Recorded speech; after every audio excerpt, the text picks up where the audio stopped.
Hello students, a very good evening to one and all present here, and today we are having a very important update on our channel.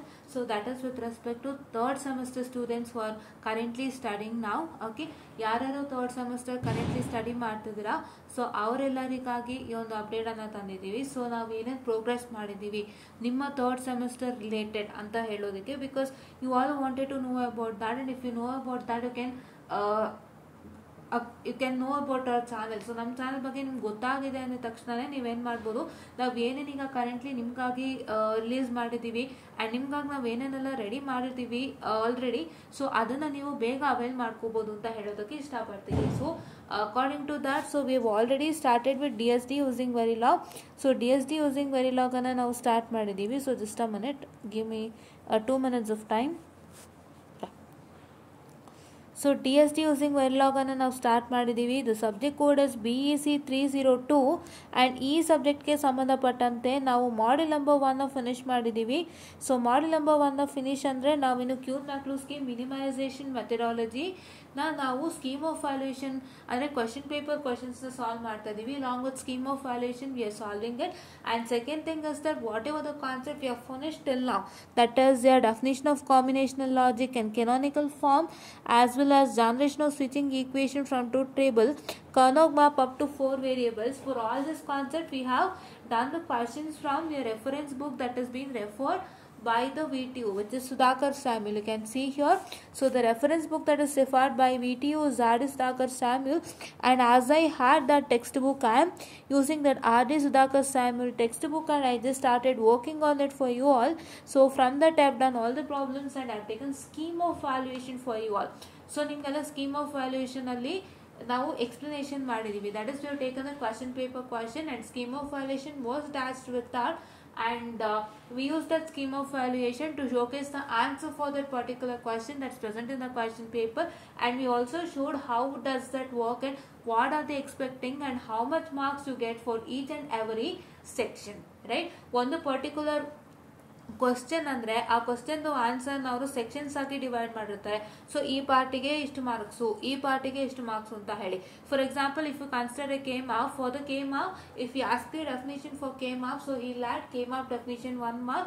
For the construction of a K-MAP, he'll give you 4 marks, and writing the prime and DPI, he'll give you 2 marks. ಆ ಥರ divide ಆಗ್ತಾ ಹೋಗುತ್ತೆ. So ಅದು ಹೇಗೆ divide ಆಗಿದೆ and what is very important and what is not, and how the type of questions that comes, we've already discussed with respect to all this concept.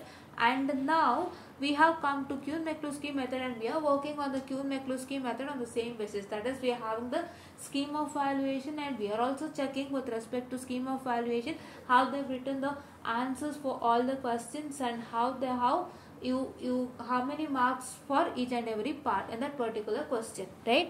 So and next coming on to your network analysis. So now next network analysis ಬಗ್ಗೆ discuss ಮಾಡೋದಾದರೆ, so ನಾವು network ಅನಾಲಿಸಿಸ್ಗೆ ಏನು ಮಾಡಿದ್ದೀವಿ, so ನಾವು almost ಒಂದು ಅರ್ಧ ಭಾಗ ಮಾಡಿದ್ದೀವಿ. That is we done basic concept. So basic ಕಾನ್ಸೆಪ್ಟ್ಸಲ್ಲಿ ನಾವು ಸೋರ್ಸ್ ಟ್ರಾನ್ಸ್ಫಾರ್ಮೇಷನ್ ಮತ್ತು network reduction using star to delta transformation, which I am highlighting, we haven't done.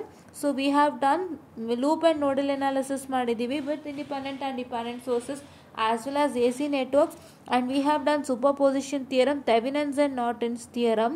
ನಾವು ಇದಿಷ್ಟನ್ನು ಮಾಡಿದ್ದೀವಿ. ಬಿಟ್ಟರೆ we have done with respect to definition of YZ parameters, and we have also done problem with respect to all this, and ನಾವು ಇಷ್ಟನ್ನು ಮಾಡ್ಕೊಂಡಿದ್ದೀವಿ. So ದಯವಿಟ್ಟು ನಾವು ಇದನ್ನು ಏನಕ್ಕೆ ಇನ್ಫಾರ್ಮ್ ಮಾಡ್ತಾ ಇದ್ದೀವಿ ಅಂದರೆ, ಯಾರಾದರೂ ಹೊಸದಾಗಿ ಥರ್ಡ್ ಸೆಮಿಸ್ಟರ್ಗೆ ಎಂಟರ್ ಆಗೋರಿದ್ರೆ ಸೊ ಅವರಿಗೆ ನಾವು ಮಾಡಿರೋವಂತಹ ಒಂದಿಷ್ಟು ವೀಡಿಯೋಸ್ಗಳ ಬಗ್ಗೆ ಇನ್ಫಾರ್ಮೇಷನ್ ಕೊಟ್ಟಾಗ ಸೊ ಇವಾಗಿಂದನೇ ನಮ್ಮ ಚಾನಲ್ ಸಬ್ಸ್ಕ್ರೈಬ್ ಮಾಡ್ಕೋಬೋದು, and they can watch all are videos that is present in our channel without fail. They can avail it very early and they'll get to know what are the things inside our video. So we are working hard for you. ಇಷ್ಟೊಂದೆಲ್ಲ discussions ಮಾಡ್ತಾ ಇದ್ದೀವಿ. So I need one like, share and subscribe, and sharing to many more, that is sharing to your friends, so that it will also help your friends a lot ಅಂತ ಹೇಳ್ತಾ I just wind up this session. and ಇದನ್ನು ನೀವು ಮೈಂಡಲ್ಲಿ ಇಟ್ಕೊಂಡು ದಯವಿಟ್ಟು ಈ ಒಂದು ಚಾನಲ್ನ ಸಬ್ಸ್ಕ್ರೈಬ್ ಮಾಡಿ, ಮತ್ತು ಈ ವಿಡಿಯೋಸ್ನೆಲ್ಲ ಬೇಗ ನೀವು ಅವೈಲ್ ಮಾಡ್ಬೋದು.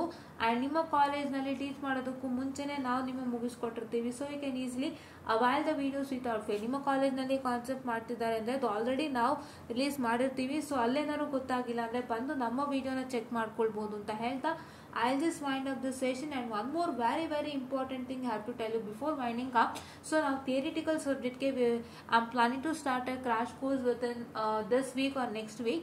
So ನಾವು ಏನಕ್ಕೆ ಸ್ಟಾರ್ಟ್ ಮಾಡ್ತಾ ಇದ್ದೀವಿ ಅಂದರೆ, ನಾವು ಒಂದು ಥಿಯರಿಟಿಕಲ್ ಸಬ್ಜೆಕ್ಟ್ಗೆ ಏನೇನಿದೆ ನಿಮ್ಮ ಹತ್ರ. ಇವಾಗ you have a theoretical subject over sure say,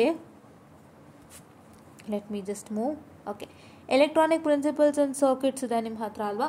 so ಈ ಸಬ್ಜೆಕ್ಟ್ಗೆ ನಿಮಗೆ ಯಾವ ಥರ ಕ್ವಶನ್ಸ್ ಬಂದಿದೆ ಎಕ್ಸಾಮ್ಗೆ, ಮತ್ತು ಆ ಕ್ವಶನ್ಸ್ದು ನಾವೇನು ಮಾಡ್ತೀವಿ, we are going to discuss in detail. So what's the question that has come for exam with respect to each and every module, and ಆ ಕ್ವಶನ್ಸ್ಗೆ ನೀವು ಯಾವ ರೀತಿ ಒಂದು ಆನ್ಸರನ್ನು ಮಾಡಬೇಕು, and what is the video people expecting for this particular question, ಮತ್ತು how to write answers. If for example ಅವರೇನಾದರೂ ನಿಮಗೆ ಡೆಫಿನಿಷನ್ ಅಂತ ಕೊಟ್ಬಿಟ್ಟು, ಡೆಫಿನಿಷನ್ 1 ಮಾರ್ಕ್ ಅಂತ ಕೊಟ್ಬಿಡೋದು, ಆಮೇಲೆ ವರ್ಕಿಂಗ್ 2 ಮಾರ್ಕ್ಸ್ ಅಂತ ಕೊಡೋದು, ಆಮೇಲೆ ಅಪ್ಲಿಕೇಶನ್ 3 ಮಾರ್ಕ್ಸ್ ಅಂತ ಕೊಡೋದು.